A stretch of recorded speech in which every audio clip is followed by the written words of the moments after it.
Γαλλία, 1632. Στη μικρή πόλη Λουντέν τίποτα δεν προμήνυε ότι ένα μοναστήρι θα γινόταν σύντομα το επίκεντρο μιας από τις πιο διαβόητες υποθέσεις υποτιθέμενου δαιμονισμού στην ευρωπαϊκή ιστορία.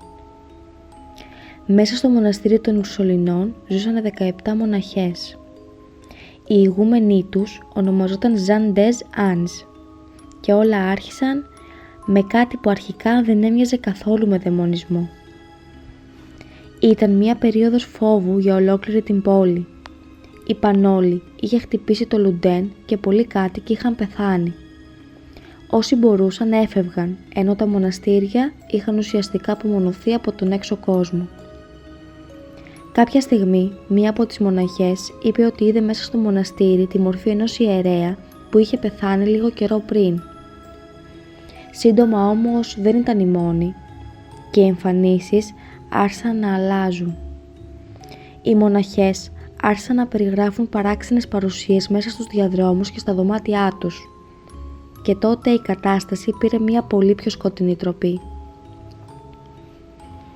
Οι γυναίκες άρχισαν να παρουσιάζουν συμπεριφορές που οι άνθρωποι της εποχής δεν μπορούσαν να εξηγήσουν, κρίσεις, σπασμούς, ανεξέλεγκτες κινήσεις, κραυγές και κατά τη διάρκεια των θρησκευτικών τελετών ορισμένες από αυτές αντιδρούσαν με τέτοιο τρόπο ώστε οι ιερείς άρχισαν να πιστεύουν ότι δεν αντιμετώπιζαν κάποια ασθένεια.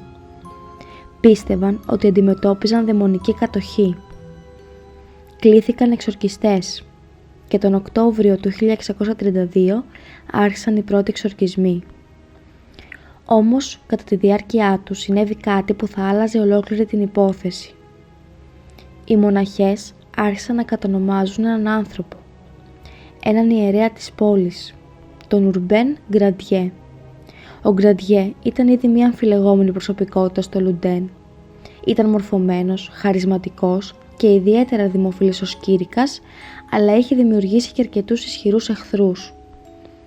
Τώρα όμως κατηγορούνταν για κάτι πολύ πιο σοβαρό. Οι μοναχές ισχυρίζονταν ότι εκείνος είχε προκαλέσει τον δαιμονισμό τους. Και η ηγούμενη, η Jeanne des Anges, υποστήριζε ότι μέσα της βρισκόνταν δαίμονες. Ένα από τα ονόματα που εμφανίζεται στις καταγραφές της υπόθεσης ήταν ο Ασμοδέος. Ο Γκραντιέ αρνήθηκε τα πάντα. Υποστήριζε ότι οι δαιμονισμοί ήταν απάτη. Όμως πλέον η ιστορία είχε ξεφύγει από τα όρια του μοναστηριού. Οι εξορκισμοί άρχισαν να πραγματοποιούνται δημόσια. Κόσμος ταξίδευε στο Λουντέν μόνο και μόνο για να τους παρακολουθήσει. Οι εκκλησίες γέμιζαν. Μπροστά στα μάτια των θεατών, οι μοναχές παρουσίαζαν κρίσεις, φώναζαν, έπεφταν στο έδαφος και οι εξορκιστές προσπαθούσαν επί ώρες να διώξουν τα πνεύματα που πίστευαν ότι είχαν καταλάβει τα σώματά τους. Η υπόθεση είχε μετατραπεί σχεδόν σε δημόσιο θέαμα. Και τότε συνέβη ίσως το πιο παράξενο περιστατικό ολόκληρης της ιστορίας. 23 Ιουνίου 1634, ο Ουρμπέν Γκραντιέ μεταφέρθηκε από τη φυλακή στην εκκλησία της Αγίας Σταυρού. Εκεί βρίσκονταν οι μοναχές, οι εξορκιστές, ο επίσκοπος του Πουατιέ και πλήθος κόσμου. Και επειδή ο Γκραντιέ επέμενε ότι όλα ήταν σκηνοθετημένα, οι αρχές αποφάσισαν να τον αναγκάσουν να κάνει κάτι απίστευτο. Του έδωσαν το τελετουργικό, του πέρασαν το πετραχύλι και του είπαν να πραγματοποιήσει ο ίδιος εξορκισμό στις γυναίκες που τον κατηγορούσαν ότι τις είχε δαιμονίσει. Φανταστείτε τη σκηνή. Ένας άνθρωπος κατηγορούμενος για μαγεία στέκεται μπροστά στις γυναίκες που υποτίθεται ότι έχει παραδώσει στους δαίμονες και διατάζεται να προσπαθήσει ο ίδιος να τους διώξει.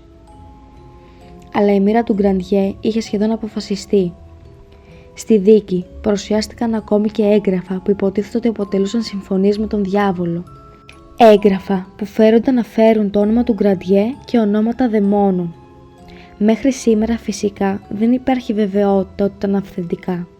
Ο Γκραντιέ συνέχισε να αρνείται τις κατηγορίες. Υποβλήθηκε σε βασανιστήρια, αλλά δεν ομολόγησε ότι είχε συνεργούς. Στις 18 Αυγούστου του 1634 καταδικάστηκε για μαγεία και για την πρόκληση του υποτιθέμενου δαιμονισμού των μοναχών. Την ίδια ημέρα οδηγήθηκε στην κεντρική πλατεία του Λουντέν. Χιλιάδες άνθρωποι είχαν συγκεντρωθεί για να παρακολουθήσουν. Ο Ουρμπέν Γκραντιέ κάηκε στην πυρά. Και κάπου εδώ θα περίμενε κανείς ότι η ιστορία τελείωσε. Ο άνθρωπος που θεωρήθηκε υπεύθυνος ήταν νεκρός. Αν πράγματι εκείνος είχε στείλει τους δαίμονες, τότε οι μοναχές θα έπρεπε να απελευθερωθούν. Μόνο που δεν απελευθερώθηκαν. Οι υποτιθέμενοι δαιμονισμοί συνεχίστηκαν. Οι εξορκισμοί συνεχίστηκαν επίσης, για χρόνια μετά τον θάνατο του Γκραντιέ. Και αυτό είναι ίσως το πιο ανατριχιαστικό, αλλά και το πιο σημαντικό κομμάτι της υπόθεσης. Γιατί αν ο Γκραντιέ ήταν πραγματικά υπεύθυνος, γιατί όλα συνέχισαν αφού εκείνος είχε πεθάνει? Σήμερα, οι ιστορικοί έχουν προτείνει πολύ διαφορετικές εξηγήσεις. Ψυχολογικά φαινόμενα, μαζική υποβολή, θρησκευτικό φανατισμό, ακόμη και πολιτική σκευωρία εναντίον ενός ανθρώπου που είχε αποκτήσει πολύ ισχυρούς εχθρούς. Και υπάρχει ένας πολύ σοβαρός λόγος για αυτές τις αμφιβολίες. Ο Γκραντιέ είχε έρθει σε σύγκρουση με ανθρώπους που συνδέονταν με την πολιτική εξουσία της εποχής. Ακόμη και τότε υπήρχαν κάτοικοι του Λουντέν που θεωρούσαν τους δαιμονισμούς απάτη. Όμως, όποια και αν ήταν η πραγματική εξήγηση, ένα γεγονός δεν αλλάζει. Στο Λουντέν πραγματοποιήθηκαν δημόσιοι εξορκισμοί μπροστά σε τεράστια πλήθη. Ένας ιερέας κατηγορήθηκε ότι είχε στείλει δαίμονες μέσα σε ένα ολόκληρο μοναστήρι. Βασανίστηκε, καταδικάστηκε και εκτελέστηκε. Και οι περίφημοι δαίμονες του Λουντέν δεν εξαφανίστηκαν μαζί του. Ήταν πράγματι μία από τις μεγαλύτερες περιπτώσεις μαζικού δαιμονισμού που έχουν καταγραφεί? Ή μήπως ένας άνθρωπος εκτελέστηκε για κάτι που δεν είχε κάνει ποτέ? Αυτό θα πρέπει να το αποφασίσετε εσείς. Γαλλία, 1643. Μόλις λίγα χρόνια είχαν περάσει από την τρομακτική υπόθεση του Λουντέν. Κι όμως η Γαλλία θα βρισκόταν ξανά αντιμέτωπη με κάτι σχεδόν ίδιο. Ένα μοναστήρι, μοναχές που ισχυρίζονταν ότι κάτι είχε μπει μέσα τους, εξορκισμοί και αυτή τη φορά μια γυναίκα που βρέθηκε στο κέντρο όλων. Το όνομά της ήταν Μαντλέν Μπαβέν. Η Μαντλέν ζούσε στο μοναστήρι του Αγίου Λουδοβίκου και της Αγίας Ελισάβετ στην πόλη Λουβιέ της Νορμανδίας. Όμως η ιστορία δεν ξεκίνησε ξαφνικά το 1643. Πριν ξεσπάσει η υπόθεση, η Μαντλέν είχε κατηγορήσει έναν ιερέα του μοναστηριού, τον Ματουρέν Πικάρ, για πράξεις που σήμερα θα χαρακτηρίζονταν κακοποίηση, αλλά και για τελετές μαγείας. Ο Πικάρ πέθανε το 1642 και θα περίμενε κανείς ότι μαζί του θα τελείωνε και η ιστορία. Συνέβη ακριβώς το αντίθετο. Μετά τον θάνατό του, μέσα στο μοναστήρι άρχισαν να εμφανίζονται παράξενα περιστατικά. Μοναχές παρουσίαζαν βίαιους σπασμούς. Τα σώματά τους, σύμφωνα με τις καταγραφές της εποχής, έκαναν αφύσικες κινήσεις. Άλλες φώναζαν βλασφημίες. Κάποιες υποστήριζαν ότι μιλούσαν γλώσσες που δεν γνώριζαν. Και σύντομα άρχισαν να λένε ότι μέσα τους κατοικούσαν δαίμονες.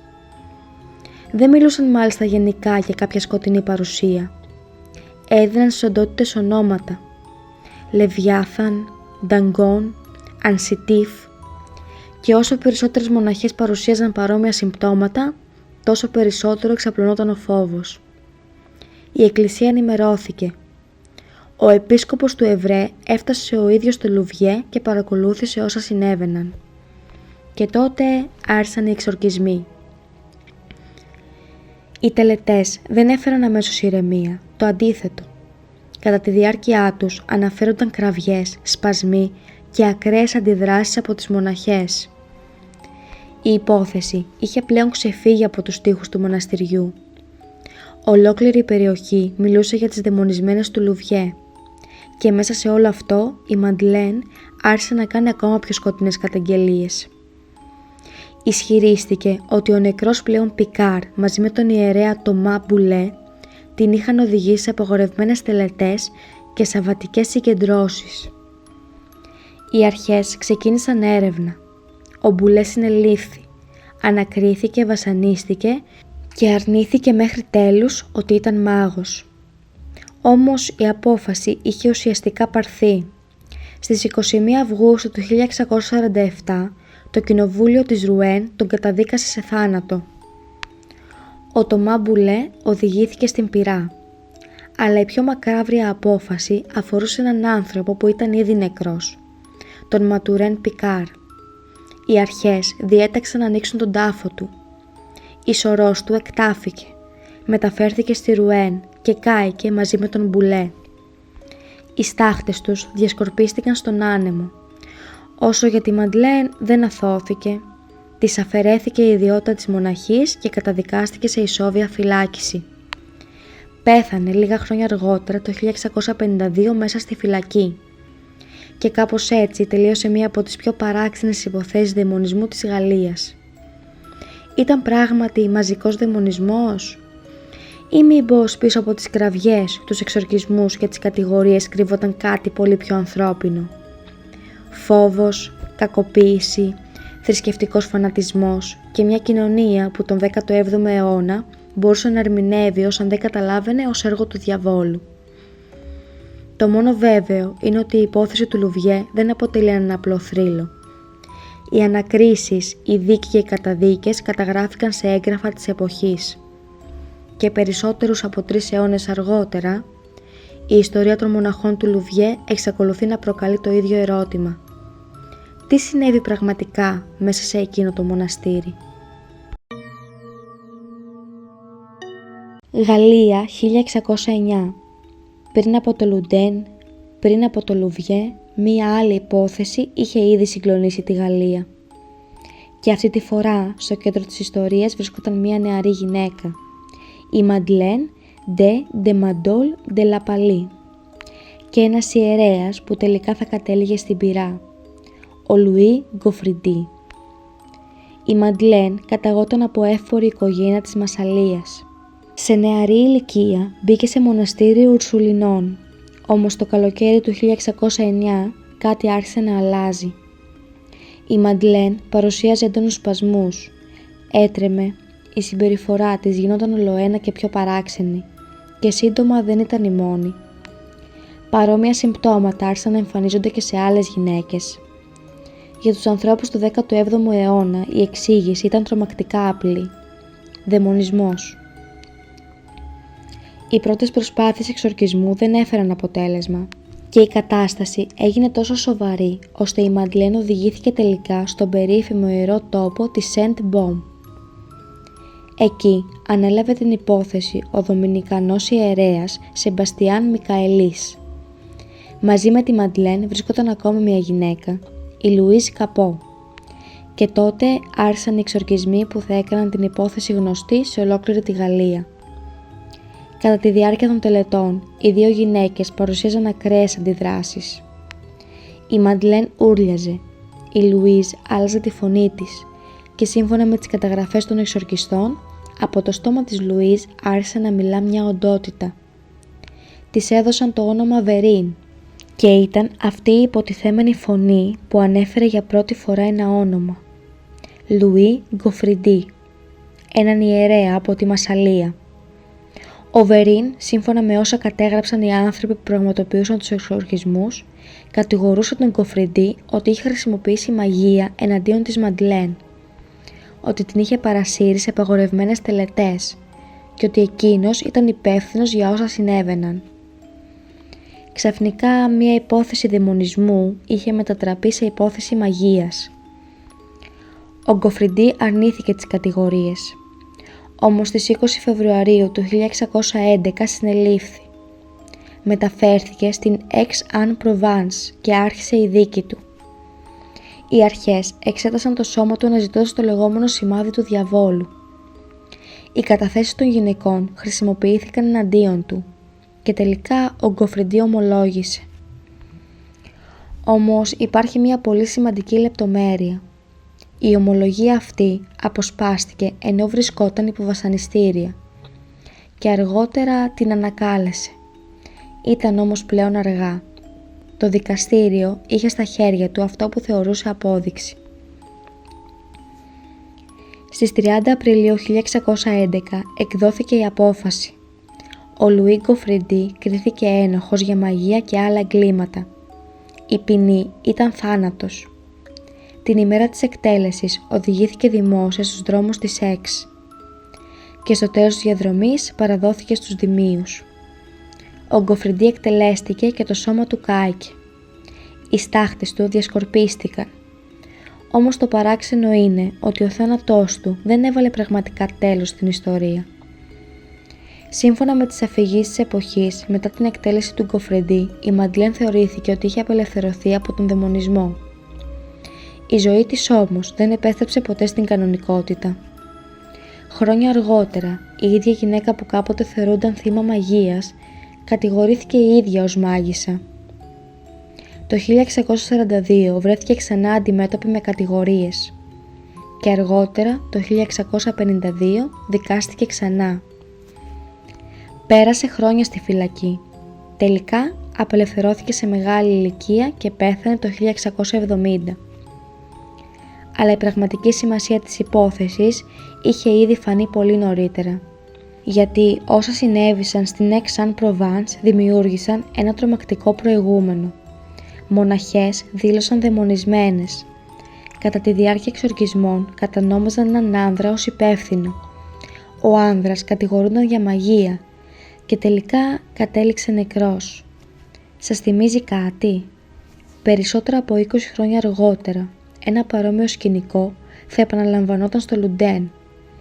Μόνο που εκεί το όνομα του κατηγορουμένου δεν θα ήταν Λουί Γκοφρεντί, θα ήταν Ουρμπέν Γκραντιέ. Και ίσως τελικά το πιο τρομακτικό στοιχείο αυτών των ιστοριών να μην είναι οι δαίμονες, αλλά το πόσο εύκολα σε μια εποχή γεμάτη φόβο και θρησκευτικό φανατισμό, μια κατηγορία μπορούσε να γίνει ομολογία, μια ομολογία μπορούσε να γίνει καταδίκη και μια καταδίκη να οδηγήσει κάποιον στην πυρά. Γαλλία, 1658. Είχαν περάσει δεκαετίες από την Aix-en-Provence. Το Λουντέν είχε συγκλονίσει ολόκληρη τη χώρα. Το Λουβιέ είχε γεμίσει ξανά ένα μοναστήρι με κραυγές, εξορκισμούς και κατηγορίες για μαγεία. Και θα μπορούσε κανείς να πιστέψει ότι όλα αυτά είχαν τελειώσει. Δεν είχαν τελειώσει, γιατί το 1658 σε ένα μοναστήρι Ουρσουλινών στην πόλη της Οσών της Γαλλίας άρχισε ακόμη μια παράξενη ιστορία. Μοναχές άρχισαν να παρουσιάζουν συμπεριφορές που οι άνθρωποι της εποχής θεωρούσαν σημάδια δαιμονισμού. Στην αρχή υπήρχαν περίεργες κρίσεις. Στη συνέχεια οι αναφορές πολλαπλασιάστηκαν. Μοναχές ισχυρίζονταν ότι βασανίζονταν από αόρατες δυνάμεις. Άλλες παρουσίαζαν σπασμούς και έντονες αντιδράσεις κατά τη διάρκεια θρησκευτικών τελετών. Και όπως είχε συμβεί τόσες φορές στο παρελθόν, κάποιος έπρεπε να ευθύνεται. Αυτή τη φορά όμως δεν κατηγόρησαν έναν ιερέα. Κατηγόρησαν μία από τις ίδιες τις μοναχές. Το όνομά της ήταν Barbe Bouvet. Μέχρι το 1660 η Barbe είχε βρεθεί στο κέντρο της υπόθεσης. Κατηγορήθηκε ότι χρησιμοποιούσε μαγεία, ότι εκείνη βρισκόταν πίσω από όσα συνέβαιναν στις υπόλοιπες μοναχές. Οι κατηγορίες όμως δεν σταμάτησαν εκεί. Ήταν πολύ σοβαρότερες. Έφτασαν μέχρι και σε κατηγορίες για βρεφοκτονία. Για τους ανθρώπους της εποχής όλα έμοιαζαν να οδηγούν προς ένα συμπέρασμα. Η Μπάρμπ δεν ήταν απλώς μια μοναχή. Ήταν σύμφωνα με τους κατηγόρους της μάγισσα. Και οι υπόλοιπες γυναίκες του μοναστηριού ήταν τα θύματά της. Η ιστορία έμοιαζε τρομακτικά γνώριμη. Στην Aix είχαν κατηγορήσει τον Λουί Γκοφρεντί, στο Λουντέν τον Ουρμπέν Γκραντιέ, στο Λουβιέ τον Ματουρέν Πικάρ και τον Τομά Μπουλέ. Και τώρα ήταν η σειρά της Μπάρμπ Μπουβέ. Μόνο που κάτι είχε αρχίσει να αλλάζει στη Γαλλία. Οι αρχές δεν αντιμετώπιζαν πλέον κάθε ιστορία δαιμονισμού με την ίδια βεβαιότητα. Υπήρχαν άνθρωποι που αμφισβητούσαν όσα συνέβαιναν. Και η υπόθεση άρχισε να εξετάζεται πιο προσεκτικά. Η διαδικασία κράτησε χρόνια. Οι καταθέσεις εξετάστηκαν. Οι ισχυρισμοί των μοναχών αμφισβητήθηκαν και σταδιακά άρχισε να δημιουργείται ένα διαφορετικό ερώτημα. Τι θα γινότανε αν αυτή τη φορά δεν υπήρχε μάγισσα? Τι θα γινόταν αν όλα όσα συνέβαιναν μέσα σε ένα μοναστήρι είχαν διαφορετική εξήγηση? Το 1663, 5 χρόνια μετά την έναρξη της υπόθεσης, ήρθε η απόφαση. Και αυτή τη φορά δεν υπήρξε πειρά. Η Μπάρμπ Μπουβέ κρίθηκε αθώα. Μια γυναίκα που λίγες δεκαετίες νωρίτερα ίσως να είχε την ίδια μοίρα με τον Κοφριντή ή τον Γκραντιέ, δεν οδηγήθηκε στην εκτέλεση. Και ίσως αυτό είναι το πιο ενδιαφέρον κομμάτι αυτής της ιστορίας. Όχι επειδή γνωρίζουμε με βεβαιότητα τι συνέβαινε μέσα στο μοναστήρι, αλλά επειδή βλέπουμε έναν ολόκληρο κόσμο να αρχίζει σιγά σιγά να αλλάζει. Για δεκαετίες η Γαλλία είχε ζήσει παρόμοιες υποθέσεις. Μοναστήρια, κραυγές, σπασμοί, εξορκισμοί, κατηγορίες, δίκες και άνθρωποι που κατέληξαν νεκροί επειδή θεωρήθηκε ότι συνεργάζονταν με το διάβολο. Στην Οσόν όμως η ιστορία δεν τελείωσε έτσι. Και γι' αυτό ίσως είναι η κατάλληλη ιστορία για να κλείσουμε αυτό το επεισόδιο. Γιατί από την Εξ στο Λουντέν, από εκεί στο Λουβιέ και τελικά στην Οσόν δεν παρακολουθούμε μόνο 4 ιστορίες υποτιθέμενου δαιμονισμού. Παρακολουθούμε κάτι μεγαλύτερο. Μία εποχή στην οποία ο φόβος για τον διάβολο μπορούσε να στείλει έναν άνθρωπο στην πυρά. Και την αρχή μιας άλλης εποχής, στην οποία κάποιοι άρχισαν επιτέλους να αναρωτιούνται. Και αν αυτό που βλέπουμε δεν είναι δαιμονισμός? Σήμερα δεν μπορούμε να γνωρίζουμε ακριβώς τι βίωσαν αυτές οι γυναίκες. Μαζική ψυχογενής ασθένεια, ψυχική πίεση, θρησκευτικός φόβος, προσποίηση ή κάτι που οι άνθρωποι της εποχής απλώς δεν μπορούσαν να εξηγήσουν. Για εκείνους όμως η απάντηση ήταν πολύ πιο τρομακτική. Ο διάβολος είχε μπει στο μοναστήρι.